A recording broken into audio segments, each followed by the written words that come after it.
10 extreme machines in the world. Just know, your daily dose of knowledge. Harvester.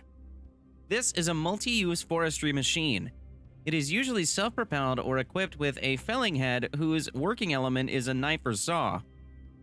The head is usually mounted on an articulated boom that is hydraulically controlled. Harvesters are built on a rugged wheeled or tracked off-road vehicle, or on a walking excavator. The vehicle can be articulated to provide tight turning ability around obstacles. A diesel engine provides power to both the vehicle and the logging mechanism via hydraulic drive. An extendable articulating boom similar to that on an excavator extends from the vehicle to lift the harvester head. Some harvesters are adaptations of excavators with a new head, while others are specially designed vehicles. The first fully mobile PK Model 75 timber harvester was manufactured in 1973 by a Finnish engineer. Harvesters are effectively used on level and moderately steep terrain for logging. For very steep hills or single tree removal, chainsaw men are still preferred in some countries. The Boca Vanguard, formerly known as the Type O ship, is a marvel of naval technology. It was built at a cost of about $250 million. It is unusual because by a large margin beats the previous record for the size of ships in its class and also contains groundbreaking design solutions that make it unlike any ship we know. Already at first glance, it makes an impression and amazes primarily by the unusual form of a narrow and very high superstructure.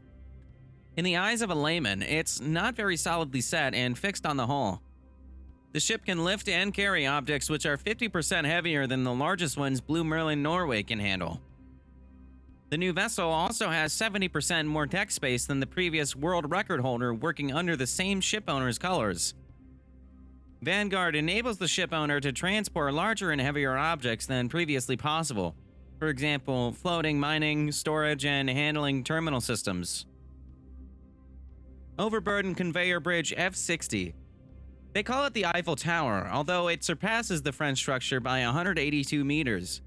It stretches for half a kilometer, or more precisely 502 meters, and reaches up to 74 meters. Such dimensions make the so-called F60 the largest mobile working machine in the world. Until 2001, the giant served as a conveyor bridge in the Lichterfield lignite mine. It is a hybrid of excavator and conveyor belt that can move huge amounts of sand and soil covering coal in a short amount of time. Imagine a soccer pitch covered in sand 7 meters high. That's how much the F60 could move in 1 hour. Visiting this site, you are looking at an area 60 meters high. All around you is a lunar landscape created by lignite mining, and a little further on, you can see the lower Lacadian lakeland. Whoever stands at the bottom has the impression that he is standing under the Eiffel Tower lying down. You have to set aside 2 hours to explore this former mining and conveyor bridge. We take a look at the mining control room and the interior of the machine and finally climb up the viewing platform at a height of 74 meters, which offers a view of vast forests.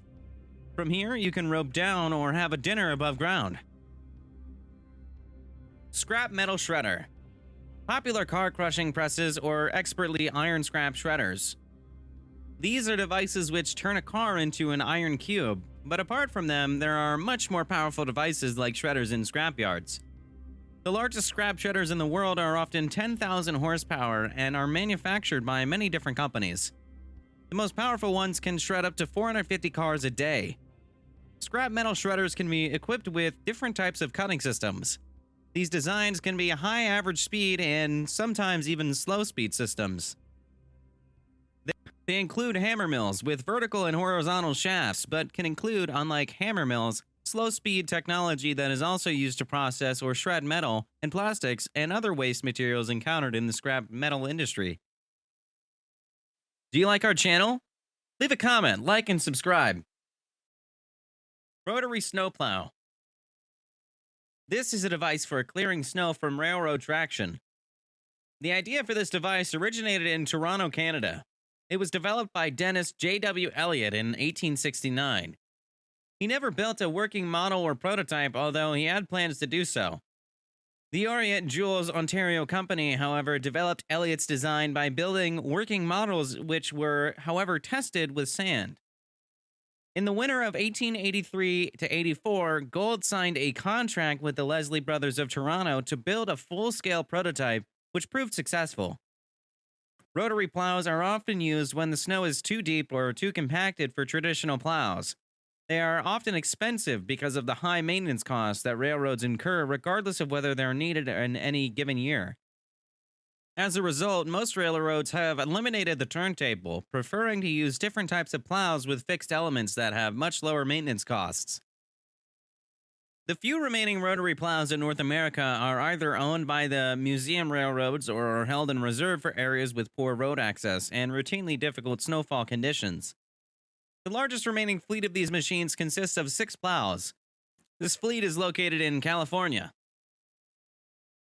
Ansty Spar.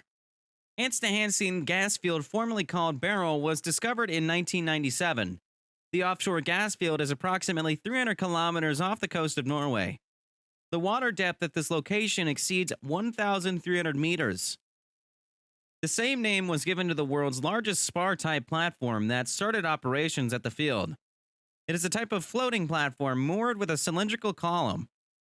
This solution is used primarily in very deep waters. Aerial saw. Helicopters fly large aerial saws that cut through trees in remote areas when they overgrow power lines, pipelines, or other infrastructure. The design is used in the Appalachian region, for example. Consists of 10 circular saws on a 6-foot shaft that is carried by an MD-500 helicopter. Do you like our channel? Leave a comment, like, and subscribe. SPMT, or Self-Propelled Modular Transporter. Modular trailers are a common design with a hydraulic axle, also known as a hydraulic module trailer. Modular trailers with hydraulic axles are characterized by compact design, high load capacity, and small turning radius.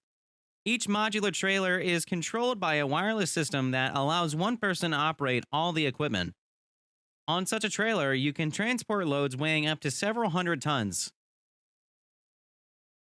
Supertanker TI class. Ships, just like airplanes, are getting bigger and bigger.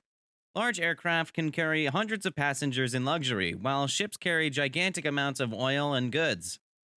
There is no doubt about the terrible environmental consequences of a tanker disaster. Nevertheless, these types of transport ships are and will remain a necessity for some time to come. There are only 4 TI-class supertankers in the world. All were built for a single customer shipping company, Hell's Pond, South Korea. TI supertankers are wider than the new locks in the Panama Canal. They also cannot travel through the Suez Canal. These ships are each 380 meters long, 68 meters wide, weigh 500,000 tons, and develop speeds of up to 30 kilometers per hour. Each ship is powered by a single engine with 50,220 horsepower, achieved at only 76 revolutions per minute. Chainsaw with a V8 engine. A man from the United States saw a chainsaw powered by a V8 engine at a trade show one day. A unit known from American muscle cars, among other things. He liked the design so much that he decided to build his own, but also to improve it a bit. The original saw required 2 people to operate. The man built a machine that can be operated by only one person. His creation is so powerful that it can cut a hardwood log with a diameter of 60 centimeters in 2.5 seconds. Most of the components were designed and made by the creator or came from suppliers he uses in his business. The hardest part was finding the right gearbox, which he eventually imported specially from Germany. The maker said he has never seen anyone else make a chainsaw with a V8 engine for one person and that it is safer than the 2-person machines that are made in the USA. Thanks for watching. If you like this video, we invite you to subscribe to our channel and watch our other videos.